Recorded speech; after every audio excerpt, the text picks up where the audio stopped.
अस्सलाम वालेकुम। मिशन वडी न्यूज़ नेटवर्क में भलीकार ख़बर अवां सां शेयर कंदा हलूं। बलदियाती इलेक्शन के हवाले से मिशन वडी में बलदियाती इलेक्शन में बीठल आज़ाद राजूड़ी इताद जे पैनल के वार्ड नंबर 1 के उम्मीदवार शौकत जमा लिगारी मिशन वडी न्यूज़ नेटवर्क तक ख़ुसूसी गाल बोल कई आहे। अचो त अव्हांखे ॿुधायूं वधीक उन जो छा चवंदा। अस्सलाम वालेकुम।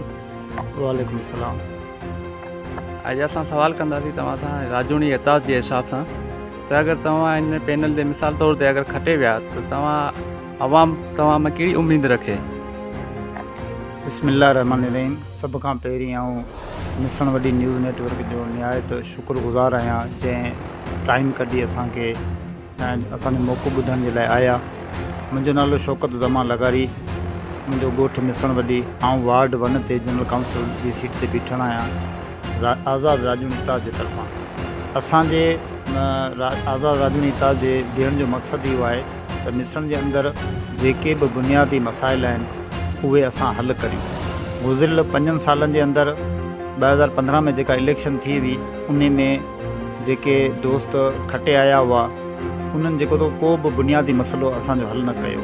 जी मिसाल की गाल गटरन जो मसलो है, पानी जो मसलो है, बिजली जो मसलो है, गैस जो मसलो है, उन अलावा ॿिया भी बुनियादी जेके मसला हुआ उन्होंने हल कोन कया।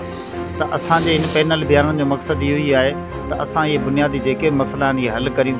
ऐं उन खां अलावा असां माज़ी में भी बिना जेको सो माना हुकूमत जे जेको सपोर्ट जे असां कम कया आहिनि। असां आवाम सां मिली करे जेको सो गॾिजी कम कया आहिनि, बुनियादी मसला हल कया आहिनि। जिते जेतिरी असांजी पहुच है उन हिसाब सां असां कम कयूं। ॿियो सवाल इहो आहे त मिसाल हींअर जेकी हालत थी पई आहे पंहिंजी मिशन जी नालनि जे हिसाब सां वाटर सप्लाई या वो कॉलेज या डिग्री इन बारे में तव्हां छा चवणु चाहींदा। छा ये जेके स्कीमूं आहिनि छा ये बहाल थींदियूं। मिसाल तौर ते रोड आहे पंहिंजी मिशन जो आहे ऐं कादी ॻोठ नूर मोहम्मदी ॻोठ आहे, इन बारे में तव्हां छा चवणु चाहींदा।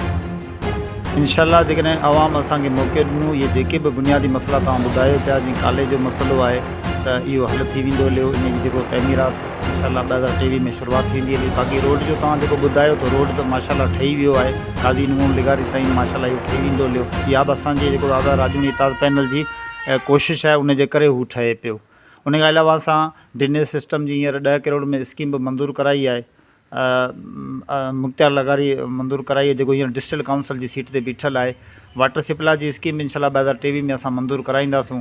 असां मिसण जे लाइ हिकिड़े क़िस्म जो माना सम्झो त मुस्तक़बिल आहियूं। असां जेको भी बीठा आहियूं ज़ालिम समाज के खिलाफ़ बीठा आहियूं, असीं कंहिं पार्टी के खिलाफ़ कोन बीठा आहियूं।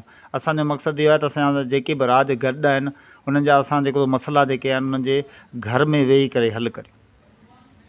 राजूड़ी एताज जे पैनल के हिसाब सां कहिड़ियूं बिरादरियूं तव्हांजी हिमायत में आहिनि।